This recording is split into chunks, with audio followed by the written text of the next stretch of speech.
Is there a universal energy that binds us together, can influence how we think and feel, and help us explain the deep meanings behind life? Stay tuned for this episode of Spirit Lift. Life throws us daily challenges. Living with depression or anxiety can strip us of our joy. At Spirit Lift, our goal is to provide helpful insight to make your life's journey easier.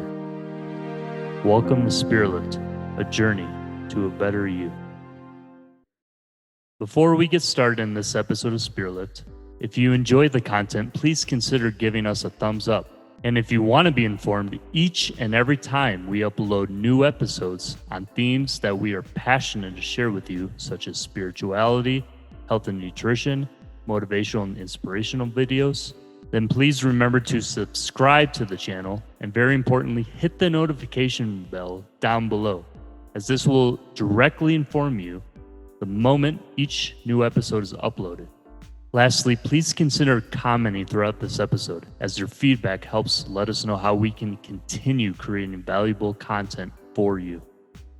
Nicole, I want to speak in this episode of Spirit Lift, especially for people who feel like they can never get out of situations in their life that feel like they're always trapped, they're always stuck, that they're always in a situation that can never get better for them, And what we touched upon last time in our last episode of Spirit Lift is that we didn't spend a lot of time on it, but we touched on this fact that there seems to be a type of universal energy, frequency, vibration that if we align ourselves with it, that if we're in tune with it as much as possible, as best as we can be, that our life can actually turn out really the way we would desire. So I want to talk about that and focus on that for this episode of Spirit Lift, and especially speaking to people out there who just feel overwhelmed with anxiety, depressive related issues, and how we might and how you might give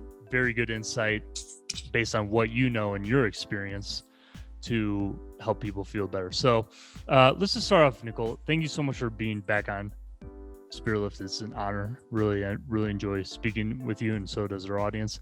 Can you please explain, from your perspective, what is, in general terms, from the way you see it, this universal energy and this frequency? Sure. I think the best way to go about that is to understand the language of the universe and to understand what the universe actually is. There's a couple ways you can do that. The first one is to literally understand the word universe. So uni means one, and verse typically is something that you sing or that you speak. Even in the beginning of the Bible, and I don't believe in any dogmas and things like that, but I do follow theology for its teachings, because I do believe that there's a lot of allegory in there that is basically teaches us purpose in life and what we really are. So when we think about that one song, or we think about the beginning of the Bible where it says, in the beginning there was the word. In the beginning there was some form of sound, or there was some form of frequency that started it all. Now, whether you want to call it a Big Bang, or you want to call it, universal frequency, or the universe, the one song, it's a frequency. It's an energy. So last time we were speaking, we started talking a little bit about what energy is and how everything is atomic. And the only difference between you, me, and the floor, my chair, this light, is the frequency or the energy that's moving through those atoms to create form. So now we're talking about frequency, sound, or this universal energy that creates form. It creates everything around us. So what is it? Where does it come from? That's sort of the thing that a lot of religions try to explain. They try to explain what is God, what is heaven, what is hell, what are all these polarities? Why are there good and bad? What is that? And I believe that all of it can be explained by understanding not only the atom, but even deeper than that, to understand a sound wave, understand frequency. Because I believe that we're actually made up of all of these bioacoustic frequencies, energies that are moving through atoms that literally have a tone. And there are animals like dolphins that can actually hear these tones. And they've actually been known to heal people with these frequencies and these tones. And they even have, it might sound crazy, but they have dolphin doulas that literally play sounds while women are giving birth in water, and it takes away the pain and all these other crazy things. So where I usually go when I'm trying to understand energy is that anything that starts with an E like that is an electric motion. It's something that moves. It's something that vibrates. It's something that creates form through a vibration. So if that's where you probably want to start with that. Absolutely. And Nicole, I'm curious. I have several things I want to ask about a few things you just said there, but one of them is, why do you think, why do you think, like, for example, the Tibetan Buddhist monks focus on a lot of their days with the sound? Like, they go into this meditative mode and are tapping into that, let's say, vibration, that frequency. They seem very in tune with exactly with what you're talking about. But why do you think, like, possibly other religions, whichever other religion is, don't really talk about that too much? Like, I think some like Christian groups or religious groups, when they're together in congregation and they're singing and then there's worship music, there is actually a very high energy of positivity and vibration, which is great, and I think that's amazing. And actually, now that I think about it, I think Muslims do spend a lot of time with their prayers that are of a chant and they do singing. So maybe I am wrong when I say that, but the thing is, the reason the Tibetan monks came to me more quickly is because it seems like the sound, that vibrate, some people say that's the vibration of God. Okay, the okay. And so when I think about the Tibetan monks, they seem to be very ingrained in that on a very daily basis, right? Yeah. So how can we explain maybe those discrepancies? Yeah. They're focusing more on that and others not, possibly. Mm-hmm. Yeah. And you'll notice that all over the world, like even in the Catholic and Christian religions, they have prayer beads. Mm-hmm. So do the Buddhists. And they all have 102 beads on them because 102 is the frequency of the universal laws. It's really, really beautiful. All of these religions, and we can even do another talk on this about astrotheology, how all of the religions literally have the same teachings. But to just go back to the first one, Tibetan monks with the Om sound. Om is a Sanskrit word for the all, but also they understand language so much more deeply than we do, because they actually understand what we were just talking about, the understanding frequency and sine waves, right? So the Bible calls it the original sin. It's a sine wave, it's frequency. So everything that vibrates is sort of the frequency or the illusion of the world that we live in, because to a certain degree, it's a perspective world that we have to see for it to be real. So Om is literally the mouth opening, ah, and then closing, So it's the beginning of a wave and the ending of a wave. It's literally creation and destruction in one word. And that one word literally means, it's so crazy. So Sanskrit, the language that they speak, it like one sound can mean like an entire teaching. It could almost have the depth of an entire book. Whereas in English language, it's still very descriptive and we can pull out the meaning of our words too. But it takes a lot longer to explain something. Whereas Om is literally, they're describing the creation to you with one sound. That is mind-blowing. Right? And so when you do that over and over, you are tuning the brain to being in connection with that teaching in that moment. So that's why when they chant, and the Gregorians did this too, and I think that's like even Roman Catholics, they all have things that they say over and over and over, because what it does is it goes into the brain, and the nervous system in the brain, the 12 cranial sacral nerves are the things that do all the electricity through the body, all the communicating, like the planet, it's connected to the planet Mercury and does all the communication. So when you talk and you speak these things, they come out of your throat, which if you look at it, actually kind of looks like the opening of a woman's vagina, because it is a creationary act, right? It's the same thing. To speak a word is to create in the universe, because words create worlds, not too dissimilar in meaning there. So that's why even a lot of the mystery schools say be very careful with the word. The word is what creates. And as the Bible says, in the beginning was the word. So if these frequencies are creating worlds, these Tibetan monks, they know how to create their own reality by connecting themselves with that frequency and with that knowledge. So they're connected to this ultimate knowledge just by saying one word. Wow.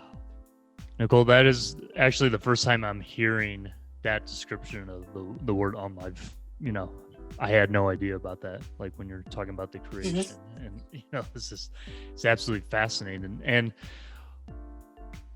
like for the Gregorians and like the Tibetan monks, why is it so important for them to do that, even on a daily basis? Why not just once a month, once a year?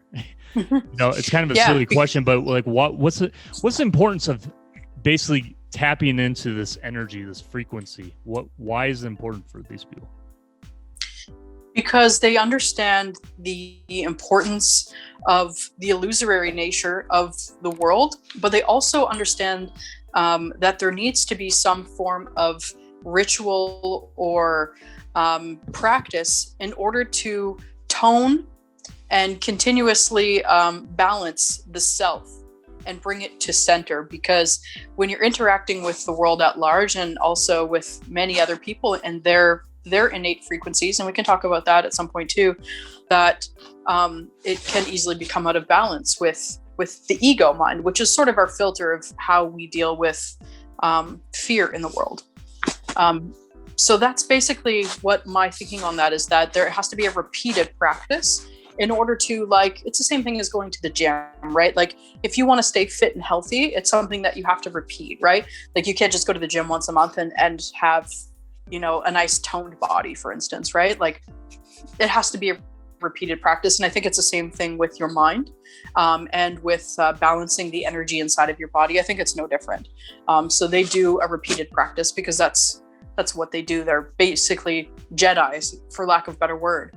And they actually did learn these things from the Jedi, who were a real people.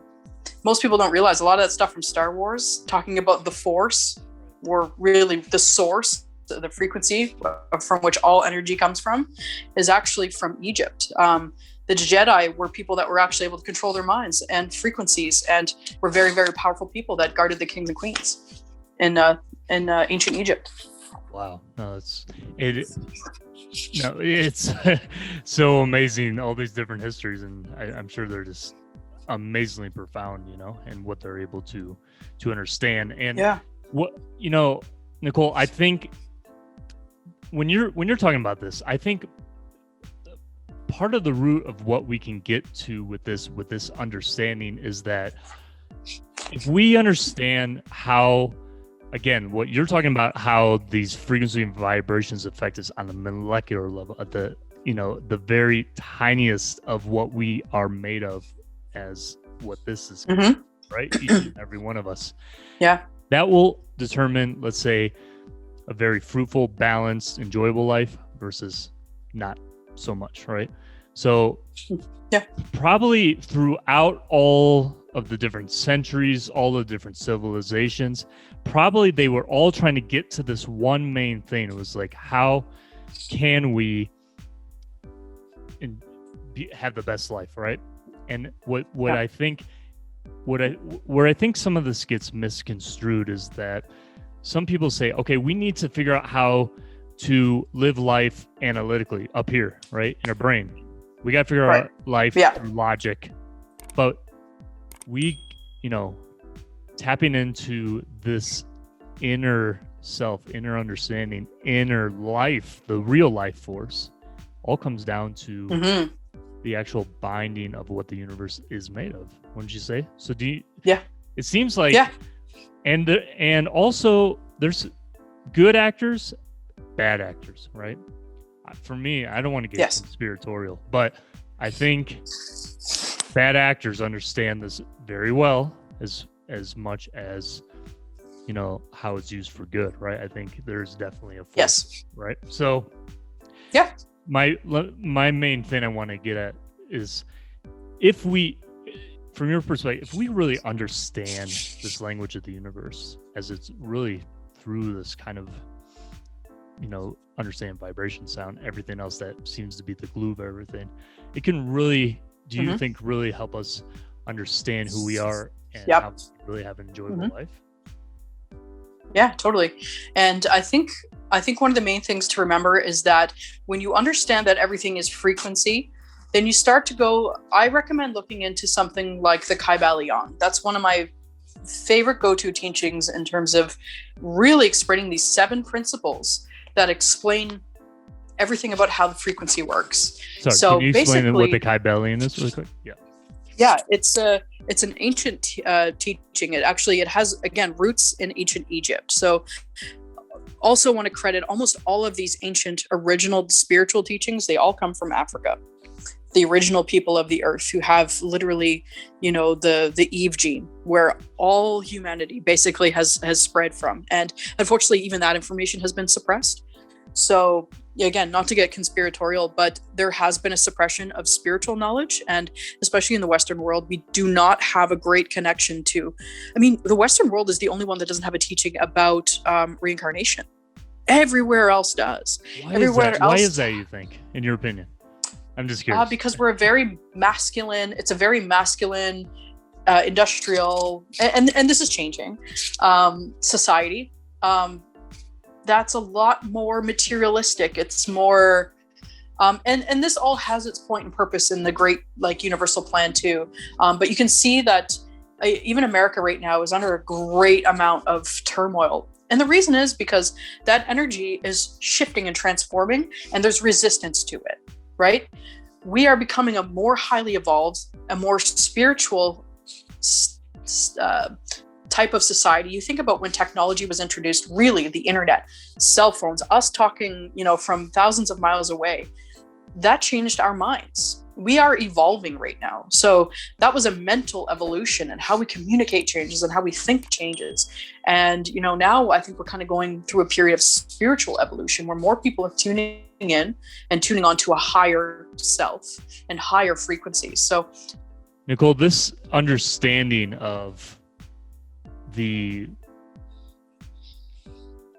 our lives, like how we could, tap into this connectivity, this universal frequency and kind of energy that really is sort of, the root of everything, if we can really, really get into it and understand, to make us just have the most, the things we would really desire. And even if they're not things that we should be seeking out, look, some people think life happens to you, or you make what you do with your life. I think it can be honestly both ways, right? There is some kind of somewhere in there between a determinist point of view and free will, but because in my opinion, I think there's almost infinite possibilities of anything all the time, right? I think it's a big tapestry of complexity that we have no idea about.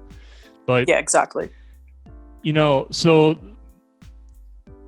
I want to go back to what you're talking about, why maybe even things were in some of these possibly religious groups or practices, some kind of texts were hidden possibly away from us to understand this deeper truth and understand. Like when I think of the Bible, for example, there's certain books that are not included in there, like I think Gospel of Thomas talks about.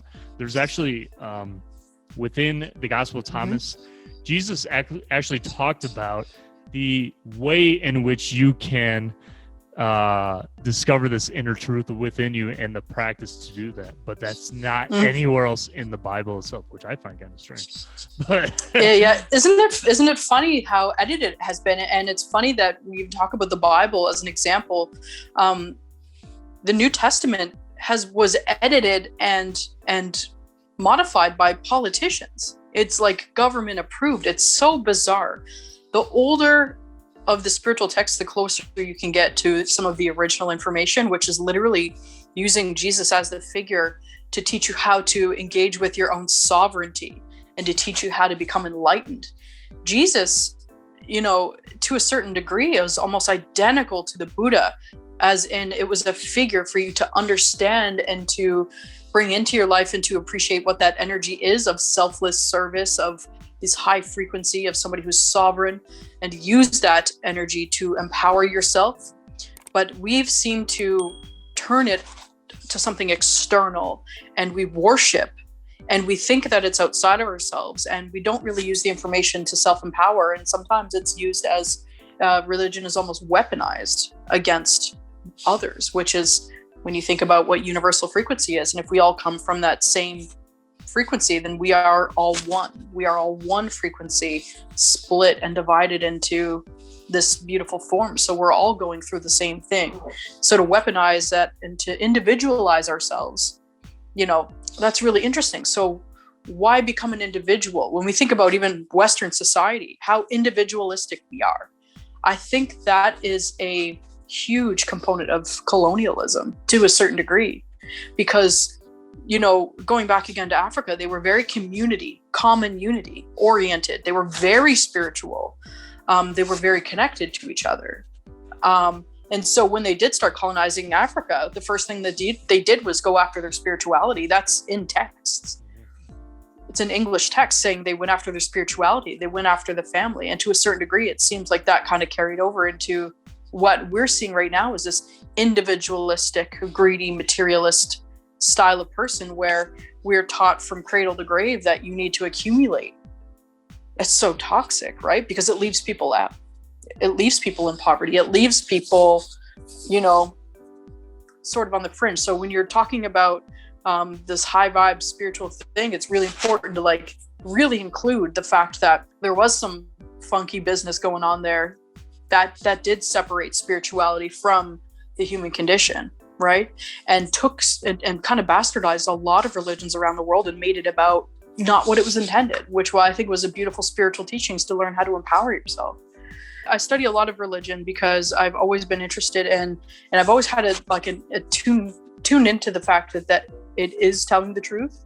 And I study something called astrotheology, which literally links up the story of every single religion, puts it together, and they all line up. Not only do they all line up, they all line up with the story of the astrology, the stars in the sky.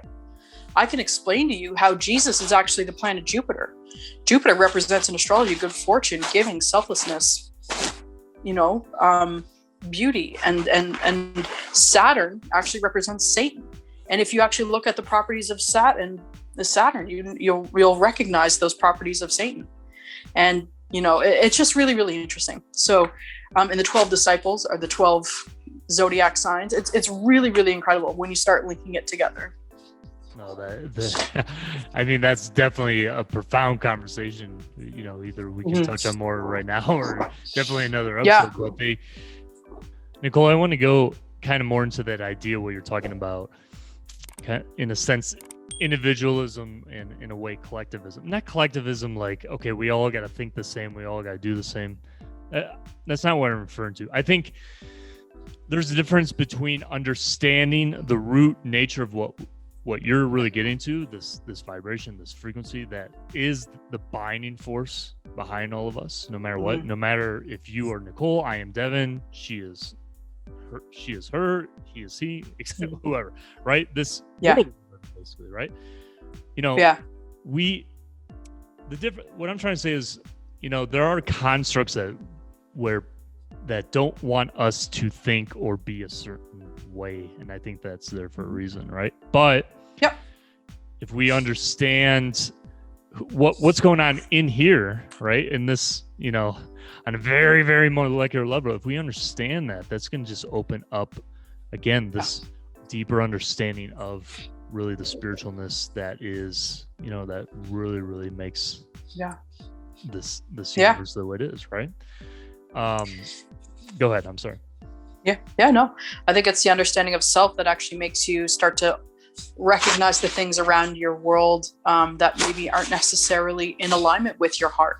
I think it's the starting to know yourself and figure out who you really are. And I think it's a lot of this knowledge that starts to inspire people to want to teach or give back to the community so they can raise their awareness of who they are. And essentially, I think that starts to actually bring together communities. So I think it actually does start, and that's not a selfish energy. Knowing yourself is very much one of love. And I think the universe, when we talk about the language of how to connect with that source frequency, I think is literally how we think and feel about ourselves. Because I think in essence, we are that. So if we are from source and we, let's say I'm talking earlier about how powerful words are. If the words we use against ourselves, if the words that we speak out into the universe are that of a negative nature, or they're very demeaning to ourselves, because a lot of us are very hard on ourselves, then that becomes your reality. It becomes the frequency that you're telling the universe how you feel and how you want the universe to respond to you.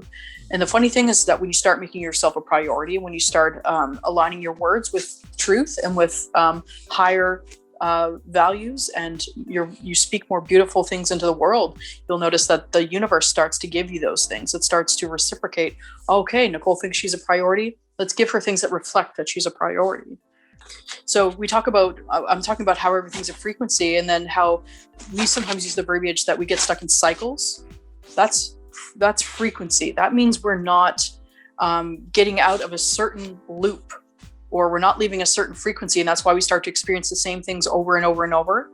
But by starting to recognize that loop, or to recognize the frequency that we're in, we can change it with our words, and we can use that language with the universe. That's why I always recommend to a lot of my clients is that I recommend doing mirror work, looking in the mirror and telling yourself beautiful things, and watch. At first, you'll probably feel uncomfortable. You say, you're beautiful. And some people start to cry, or they find it very uncomfortable. Now you recognize the loop you're in. You're in a loop of a destruction towards yourself. And that's where disease and resistance and all these things come from, in my opinion. That right there is the key to everything, right? I think we underestimate how incredibly creative we are, right? I mean, we are the universe. We are we're microcosms of it, for goodness sake, right? So we want to understand source. You just have to know who you are. Your words create worlds. The universe is you. You are the one creating the worlds. So it's that simple. Know what the frequency of what you're putting out into the world and how you treat yourself. That's it. That's your reality, bar none. Isn't that crazy? We make things so complicated, and I think it's just because of being disillusioned, of being told things, using too much of this part of this part of your brain that just really doesn't help you get to the truth or find the truth, and it's just all dumbed down. And so, so in essence, and for all the people out there, everyone listening to this episode, and regular spirit lifters coming back, watching and listening to our episodes on Spirit Lift, is that so important to remember that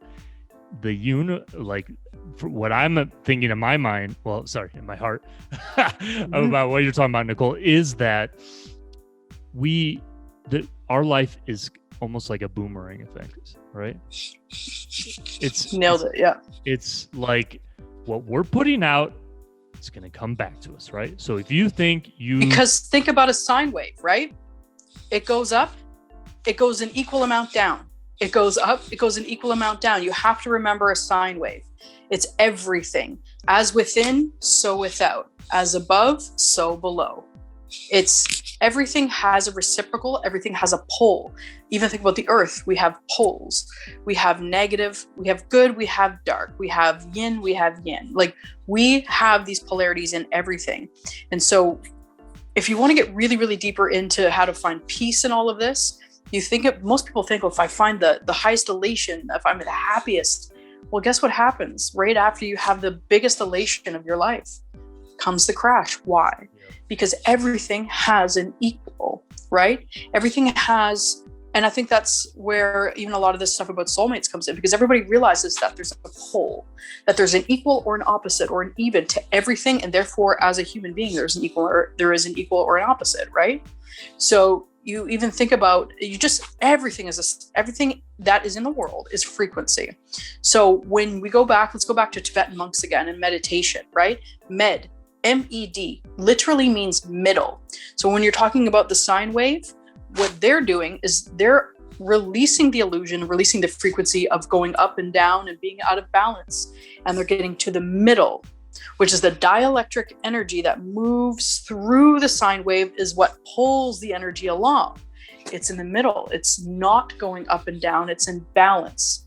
So equal, middle, meditation literally means to get to the middle of that frequency or the middle of that sine wave and allow the world or the frequencies to go by. You can never control your mind. That's a very masculine, it's a very Western way of thinking about meditation. We're not here to control the mind, because you never can. But if you recognize it and observe the mind from an observer standpoint, as opposed to reacting to the ups and downs, that's meditation. That's literally meditation. It's being in the center of what's going on and observing it without being of it. That, in a very simplistic way that I can describe it, that's the meaning of life almost, is finding balance. Yeah. Right? I mean, and you can find that signature in everything. It's in absolutely everything. Is that why you could explain, I don't know, maybe I'm wrong, but as it aligns with, again, astrology and the poles and the planetary system, why the waves, why is there for me, like, just imagine this is why I think the world we live in is just, it blows my mind, right? How do the waves, how does the ocean waves just, I mean, obviously there's hurricanes and there's tidal waves and tsunamis, but how's there's just this perfect free, waves coming along the beach and crashing along, and how does the earth just not tilt a little to the left or a little to the right, so we either burn or freeze? How is it that we consistently have the sun come up, sun come down? How do we just not drift off in the middle of, something's going on, right? Because everything is connected. Everything is connected through what's called the ether. And even the word earth kind of comes from the ether. So AETHER. And they've even kind of found this, I think, in quantum physics, where they can actually see it through special cameras. It's almost like the synapses of a brain that are interconnected between absolutely everything in the universe. So everything is literally bound together by this thing that we can't actually see called the ether. And that's way outside of what we even need to understand completely. But like, when we want to even talk about the signature of this sine wave, this frequency being in absolutely everything, I think one of the most fascinating things that you can look at are the stars and the earth. So if I were to take a map of the earth, and I'm going to send you some pictures so that if you want to post it up for people that can see it, but just think about a map flat out. And you think about how the sun travels along the ecliptic of the earth. So it starts every single year in Aries. So the astrological sign of Aries, right? So we call that spring, meaning to spring up, right? So things are starting to grow, but that spring literally means that the sun is starting to spring up into the sky. And as it goes along, so it starts in Aries, then it goes to Taurus, Gemini, and Cancer. And guess what's up here on the map of the earth? The Tropic of Cancer, right?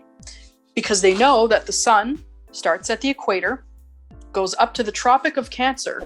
So why is astrology mentioned on the map of the earth if we're not meant to know this and know this signature?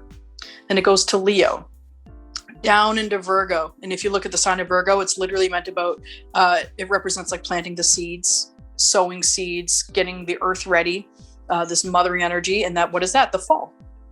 And what is the sun doing at that stage? It's falling. We're getting less sunlight, right? It's starting to fall down the ecliptic. And when it hits the sign of Libra, so Libra is the scales of balance, right? The sun is literally in the middle of the earth at the equator, Ecuador, right? It's right in the middle in Libra. It's all related. So, and then it goes down again. So to Capricorn, where we get the least amount of sun. And then it starts to kind of go back up. So I could talk about how I could explain even through the 12 disciples, that story of that sun's journey through the ecliptic. Can you do that? Right? I can. Yeah. and how basically, and that would probably be like probably a 2-hour conversation. Oh, just to okay. Talk about that, So it's not. Yeah. But I will send you some graphics and stuff like that you can kind of pop up that will show these things too. So that alignment of those frequencies or those part of the sine wave are related to the signs of astrology. And then they're related to everything in the sky, as above, so below. And then those 7 visible planets that are inside of the signs are also in the Bible, the 7 revelations or the 7 chakras. It's all, you know what I mean? It's all interconnected. All of these teachings are the exact same thing. So the revelations is literally how to free yourself. It's the opening of the 7 chakras, right? Or you talk about the 7 deadly sins, right? It's the same thing as opening the 7 chakras, the problems with the ego and how to fix them. Right. Interesting. Yeah. Interesting. And Nicole, I think what I'm curious about with what you're saying now and kind of what we were just touching on before on a personal level to people as well, relate to all this and talking about balance again, is I don't think that, would it be fair to say, in your opinion, that even if we do understand all this, even if we do understand that, achieving a sense of balance, achieving a sense of the observer, the awareness of all this connectivity and, the true essence of life, etc., it's not, even if we knew all this, like on a profound level, like, and as you do, like, that's not to say we're not going to have a bad day either, right? Like, I what I mean by that is, like, we may, like, for example, if I'm someone who let's say I have a daily prayer ritual, I have a meditation ritual, I do, I don't know, what is yoga, exercise, etc., whatever it is, things that just make me feel good overall. I have good relationship. I mean, that's not to say that something's just going to come and hit you over the head like a hammer and you're not going to know how not to deal with it, right? I mean, even the most, let's say, quote unquote, types of enlightened people have bad days, right? They do. Like, and that's the thing, is that the difference between somebody who would consider themselves enlightened and somebody who would, I guess, not consider themselves enlightened, is that when you start to understand all this knowledge, you start to realize that the negative and the positive are interconnected, because everything is, right? And everything has that pull. So what you do then is you start learning how to use the negative as fuel, right? You use it, you transform it, as opposed to resisting it. So it's really funny when you think about negativity, when you think about things that happen to you that you consider negative, we tend to create more problems out of it because of the way we perceive it and resist it. As opposed to, again, that observership basically allows it to flow through your life and not stick and stay with you and create more pain and create more problems, because the body is very much an energetic vehicle. It's like a battery. So the more you hold on to energy, specifically emotion, so electric motion, it needs to move. And so when you hold on to things, you get sick. You create resistance points in the body. That's it. It's like, I'm sorry to interrupt you, but that's it. Like, when something good's happen, we embrace it. When something quote unquote bad happen, I'm using quotes because you can perceive however you want to perceive whatever it is in your life. But when quote unquote bad things happen, it's the resistance that shifts that energy out of balance, that frequency. You're out of tune with the frequency that can help you assimilate what's going on in the proper way.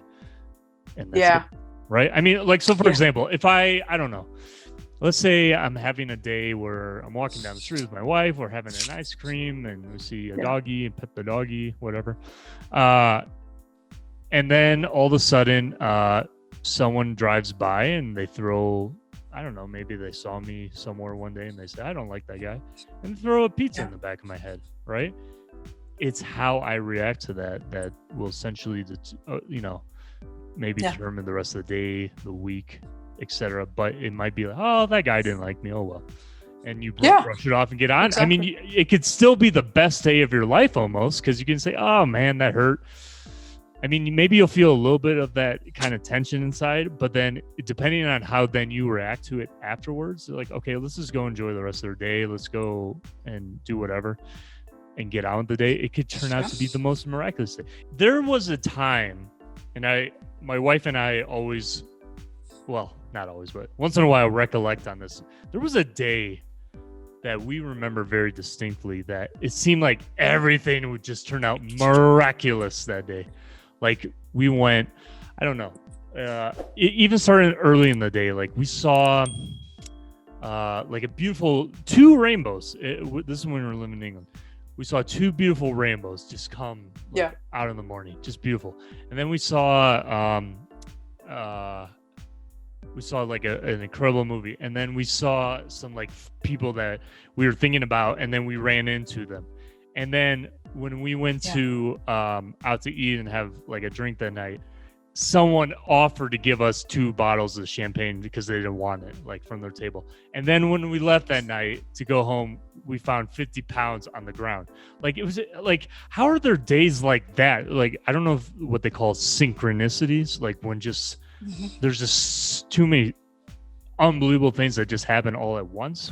Like, how does that even happen? You know, like, we're talking about the balance, but how do you even get days where they're just so incredibly spectacular like that?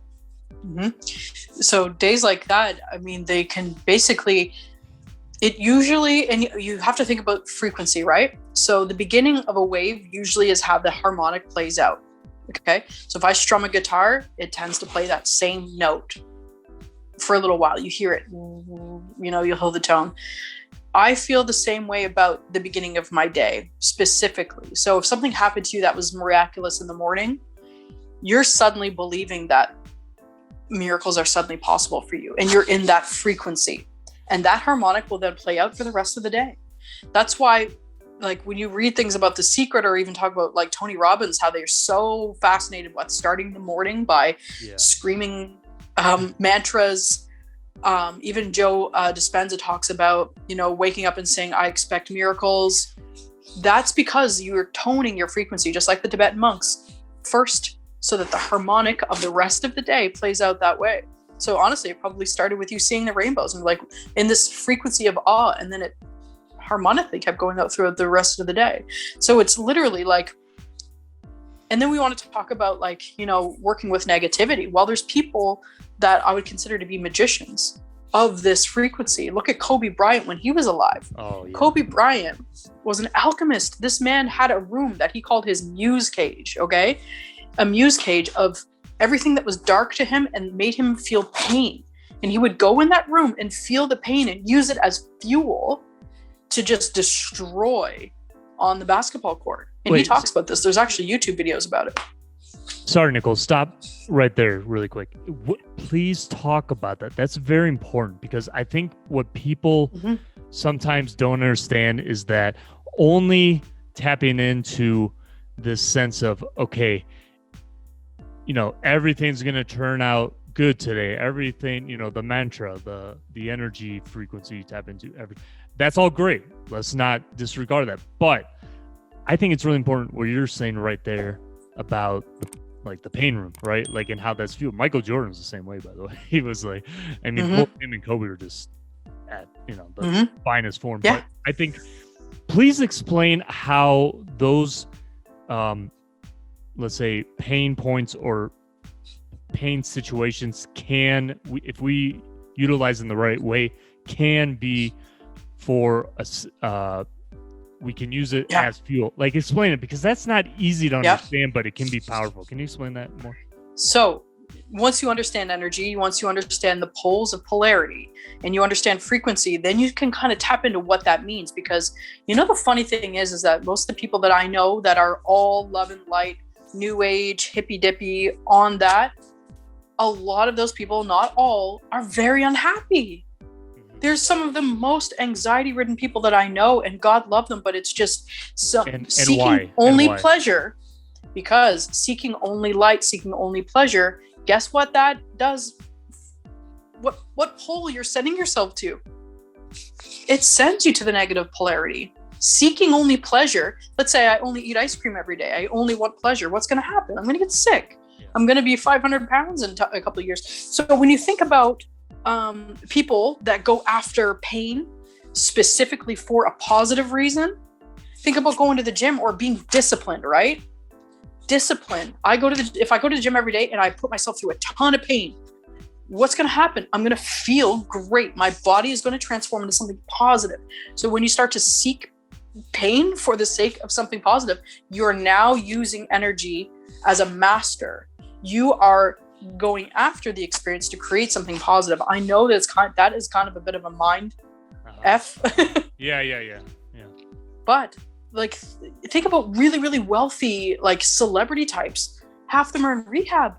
what they have everything that we perceive that we would want, right? To be happy, seeking pleasure, seeking fame, money. And I've had experiences where I've gone through times where I've made a ton of money. I had a business that made 1.4 million in 1 year, and I was the most unhappy. I was actually suicidal. I was very, very unhappy at that point in my life.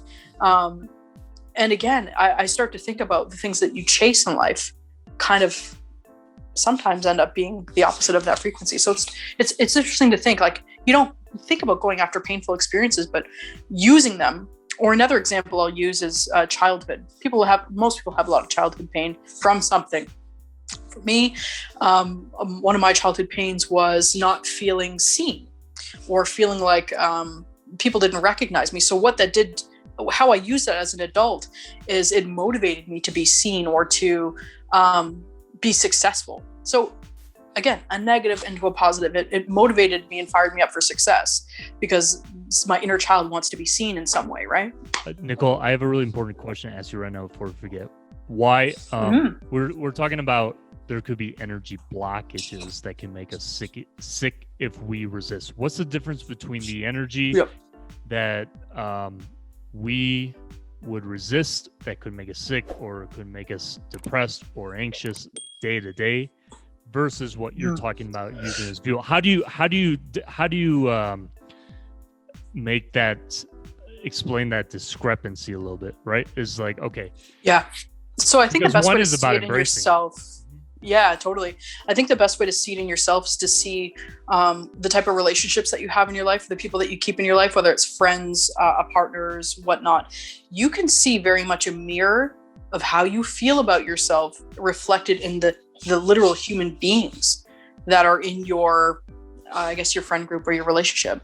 So that's a really good place to start with. Okay, what are you resisting? So where I'm going with this, in terms of that resistance, is that let me talk about like partnerships. A lot of us go into a lot of our relationships thinking, okay, well, I need to make this work. This needs to be the one.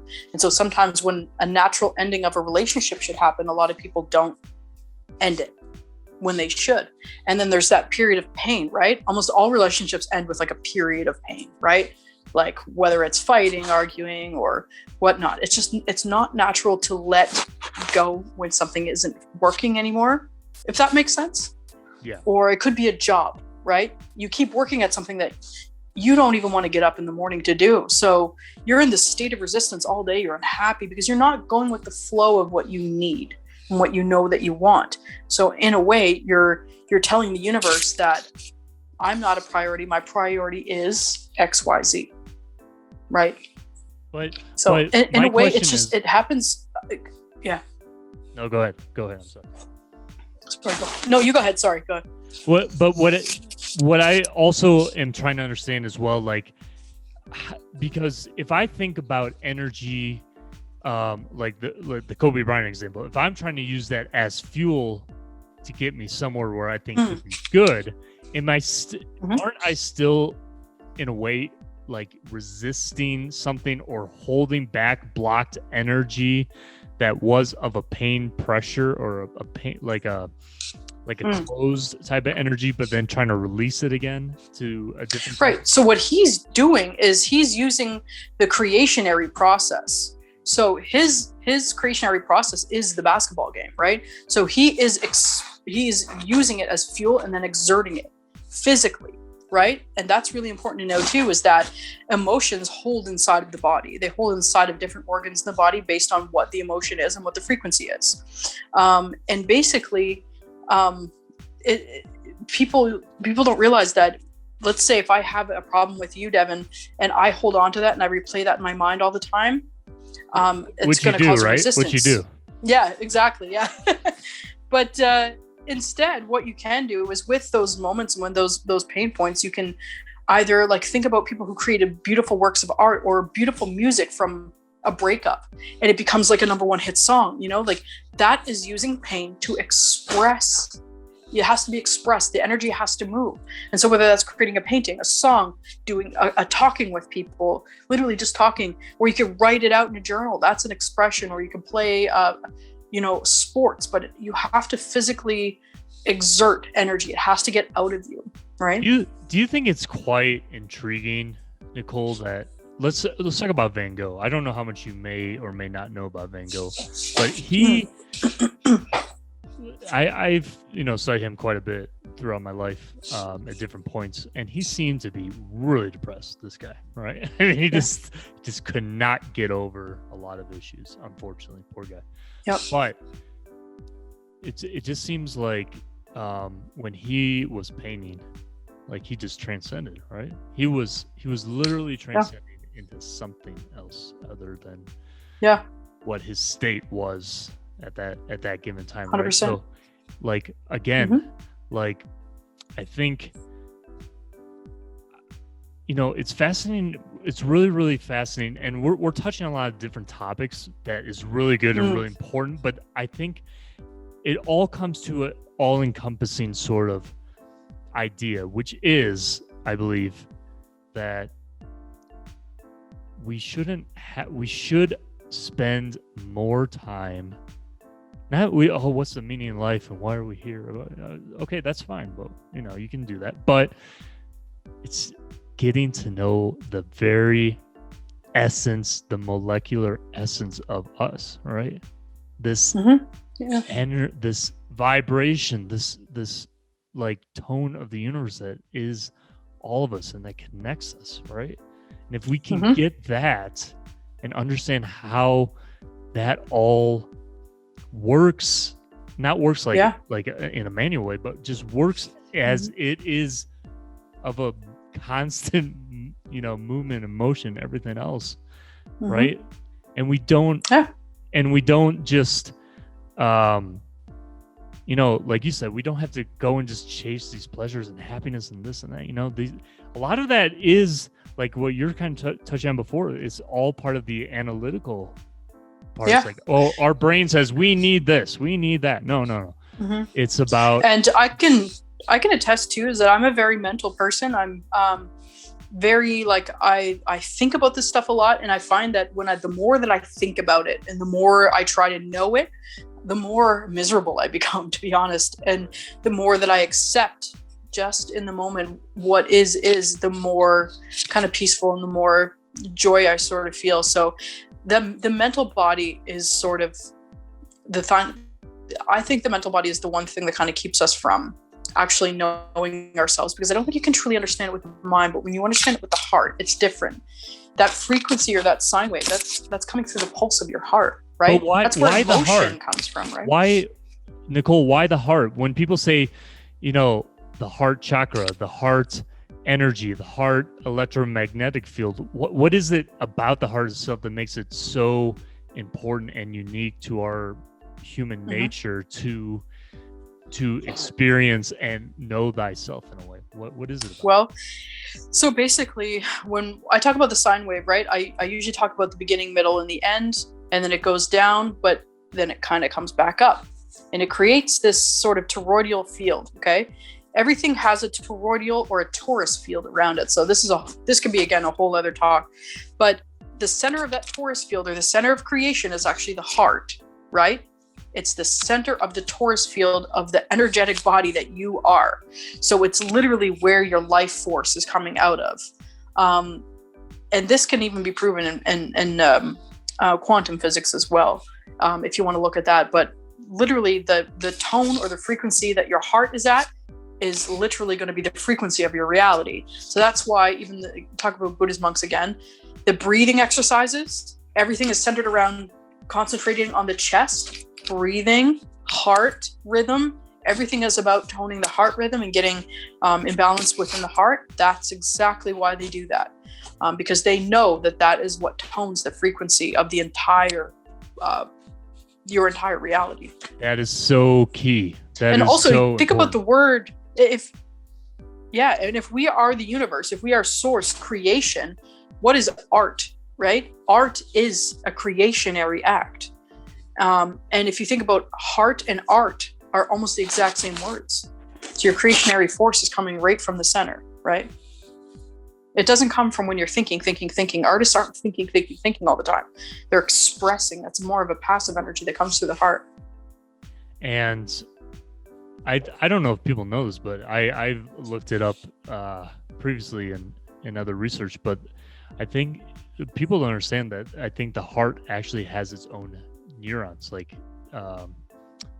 It does. Has its own mind. Its own mind. It has its own mind. gut. So, I mean, and this is so powerful, the electromagnetic field around our heart and everything that you just described. So, I mean, if we really get in tune with that. And I like that idea of what you said, and this is what I do personally, like the morning. If you get your morning right, I think it can generally set a good tone the rest of your day. As in general, you know, depends. But I mean, for myself, I've changed my practice of how I spend the first 2 or 3 hours every day, which is almost by myself, pretty much. And man, my life's really changed. You know. Yeah, 100%. And it's funny that you said the word morning too, because we also have to look at, like, if you really also want to understand how you're creating the world around you, understand your words, and even the word mourning. What happens when someone dies, right? Not every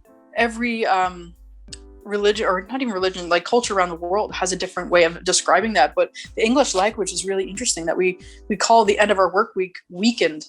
You know, the rising of the morning is morning. It's really, really interesting. But when you look at where we're at in society and how we perceive our work and how we perceive our lives, it's not too dissimilar than the words that we're using, right? So that's what, when I teach these classes, I always try to tell people to change that one word to morning into something like rising, right? Or rising, right? Rising, or something different, because those words, we talked about some of the systems that kind of suppress information a little bit. Well, guess what? I think a lot of this stuff kind of comes from there. Well, fortunate or unfortunate, but yeah. No. But it's for us, right? It's for our evolution. The pain that has created throughout time, it does serve a purpose as well. Yeah, it absolutely does. And, you know, when you're talking about our words, it made me remember a lot. I can't remember the name of the scientist from, I think it's Japan. I could be botching this, but he did that experiment with the rice, right? And he put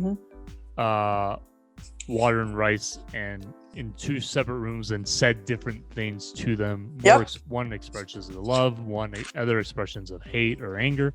And it was just insane. Like when they put those under the microscopes after and saw this beautiful crystallizations of the molecules and all these patterns, incredible. And then the other one was just black. And that, it's going back to what we were talking about at the very beginning of this episode, is like, we have to understand ourselves at the molecular level, right? Because we are vibration, and that our words. If we're just screaming at somebody all the time, imagine what that's doing to them on the inside. And to you, like, it's really funny because we're made of 70% water, and if you look at that experiment, how water holds memory. What are the things that you're saying to yourself, right?